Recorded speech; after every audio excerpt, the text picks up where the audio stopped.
Today's GGP podcast is sponsored by Coin. Built for how guests move, Coin keeps payments in the background so the experience stays front and center. Learn more at coinpayments.com. Welcome to the Global Gaming Business Podcast. We're here at the Indian Gaming Convention in San Diego for the first time. We're stuck here in the hallway, though, so if there's any other noises or things like that, we apologize. So, my guest today is Michael Soll, the President and CEO of the International Center for Responsible Gaming. Michael, great to join you. It's been almost a year since you've been president, so. Tell us what you found and what your impression of the organization is now that you've been here for almost a year. Well, thanks, Roger. Thanks for having me. Yeah, so it is coming up on a year pretty soon. As you know, I was on the board prior to starting the role, so I thought I was pretty set. Yeah. But as it turns out, as a board member, I didn't really know a lot about the organization. Right. So it took me longer to settle in, frankly, than I expected.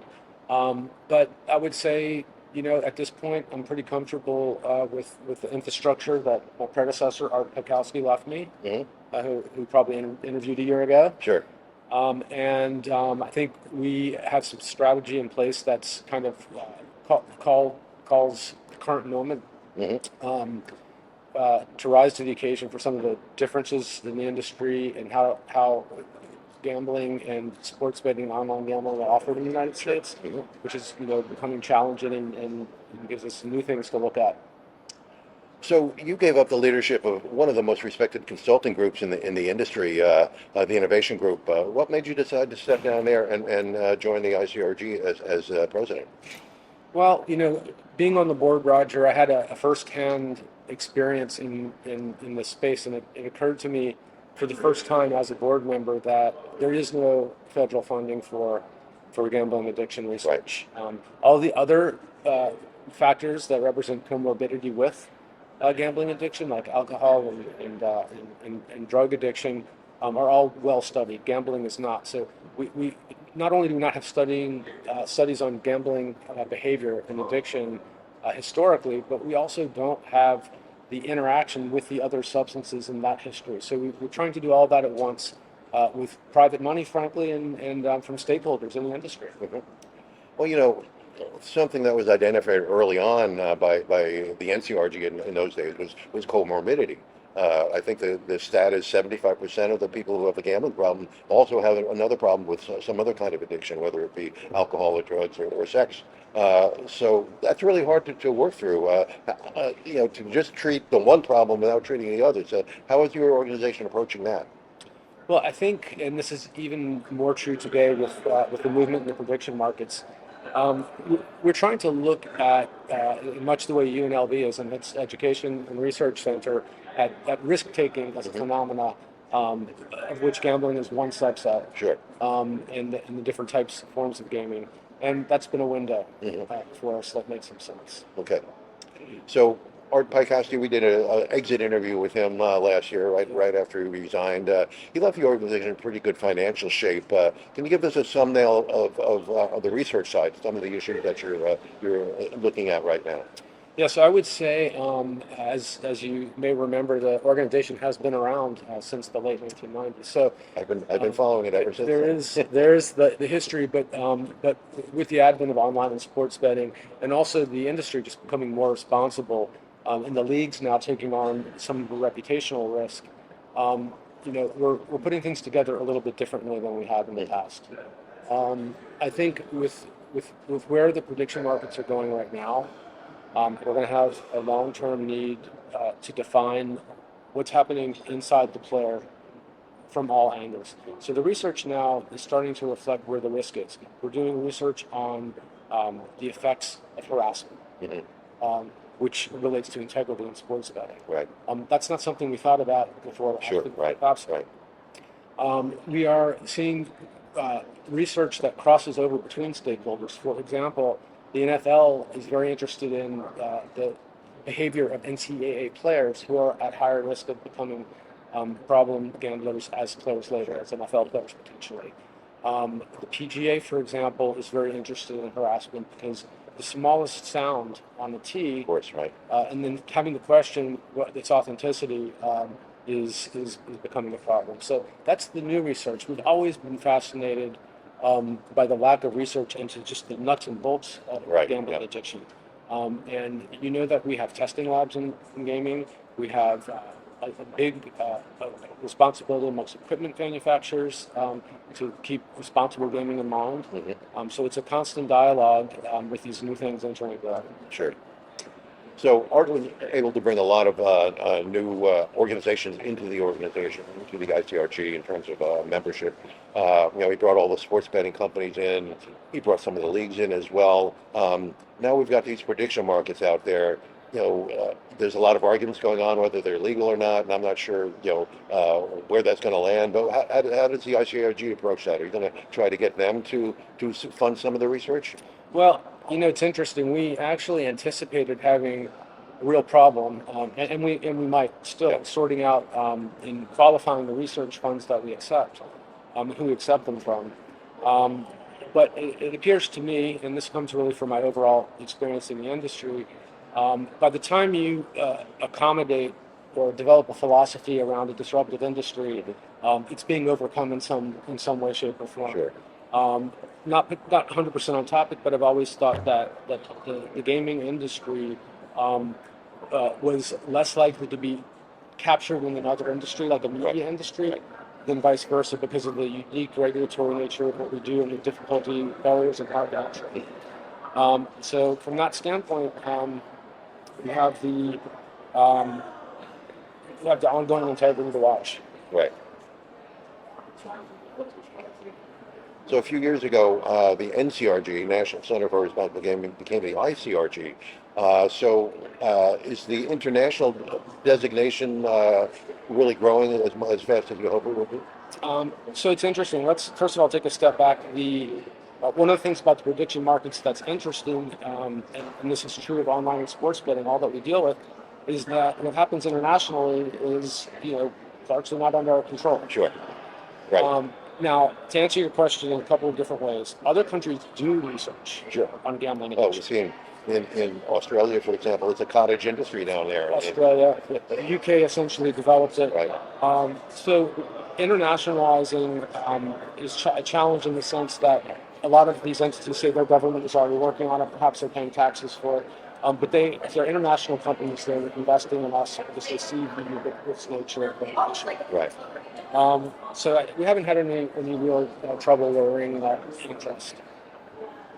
I will say that if we look at tribes as sovereigns, Right.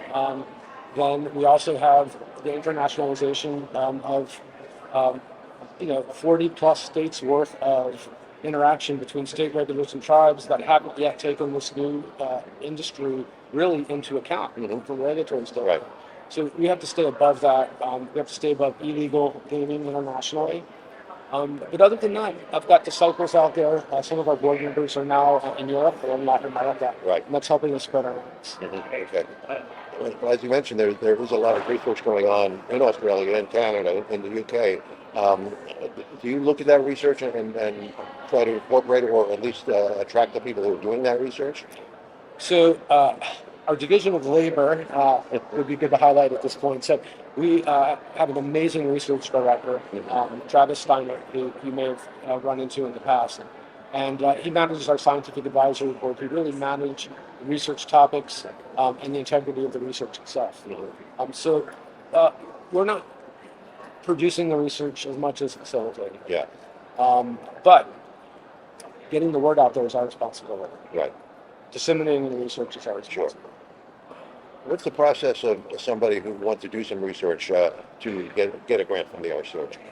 So we release calls for RFPs for research grants, and we usually receive anywhere from 10 to 15 qualified international university requests. In the case of our NFL work that we've done most recently, we had like 5 times as many grants from all over the world, our institutions interested in doing the research.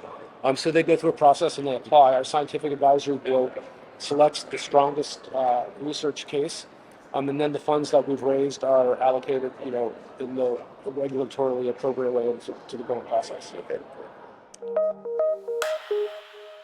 This episode of the GGB podcast is brought to you by Coin. When payments fade into the background, better experiences come forward.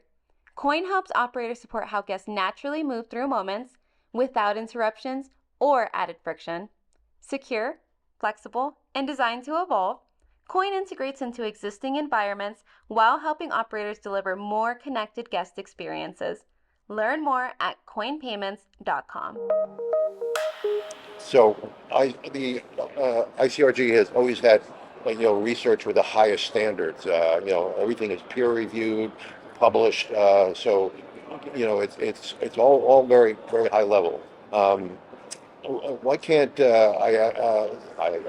ICRG become the clearinghouse for research in the industry that is all of that standards? So we have thought about that in the past, and what's happening is the technology to facilitate that's kind of catching up with us. Right. Actually, I'll use this opportunity to brag about Travis again. Out at the ICE conference in Barcelona this year, he was a finalist for an award that was an app based on the software that essentially goes out and takes all of the research on RG and warehouses it for us. And so it's happening through the technology. It's more a matter of who's going to have access to whose information, Right. and how are they going to pay for it. Yeah, sure, absolutely. So, and let's stress this one more time, and this has always been the case since Howard Schaefer was in charge early on with the ICRG. The industry contributes money, but they have nothing to do with the actual research. Once they get the money, it's a blind study, correct? Yeah, I mean, sometimes we have to stray from the specific interests of an operator, but they do have a selection of themes and areas of interest. And although they can't influence the research itself, they're recipients of updates and the progress and first access for utilizing it. And also, the research that we do is very unique. It's not occurring in many places right now. So I think over time, we're also going to see the technology allow us to disseminate what we do a little more. I think a little more on the global side, especially. Sure. So every company in the gaming industry has somebody responsible for RG in their field. Do you do any training or any kind of communication with them on an ongoing basis with those people? Yeah, so training's a big deal in RG. Even at the conference here yesterday, there was more emphasis on training apps in RG. I think every jurisdiction's a little bit different in how they want to integrate RG into the day-to-day play. I would go as far as to say OLG has had and has booths and areas to check in if you're feeling like you need some assistance or support. Right. But I think everyone is essentially building it into the technology now. What they do with the information is a different story. Sure. So they are able to adjust what levels of concern with their vendors that are offering the software, and when to intervene and how to intervene. Right. So I've seen personally some problems with the companies that develop these great RG programs. They don't always share them. They always consider it proprietary information for their company that this is better than anybody else is doing, and we're not going to share it with somebody. Well, that kind of negates the value to the industry. I mean, is there some way we can share that kind of information more broadly? Well, I think if you think about it, historically data in the industry, which is something I have been involved in, has been pretty guarded, and methods and business practices have been pretty guarded. Even secure companies that don't have secret super formulas are very quiet about what they do. So, it's new for us to share information. Again, I think there are technologies that are making it possible in ways it wasn't before. But if you think about something as simple, I don't know how much of the audience knows what Smith Travel data is, but homogenizes information across an industry, the hotel industry, to give insights into averages in the market. Right. Well, hopefully we can at least get there. Third-party managing information and giving access to it. Okay. So there's been a lot of disruption in the RG field lately. There's been this big battle over the 1-800 gambler number, which I give credit to to my friend Arnie Wexler for inventing that number, and it's really been something that's gone across the industry, for many many years. Then there's some leadership problems in some of the org. Where does the ICRG stand? Do you try to keep above all that? Well, I'll tell you what. I'll use the example of the prediction markets again. Okay. We have board members who have had a difficult time in other areas of the industry taking on prediction markets, Right.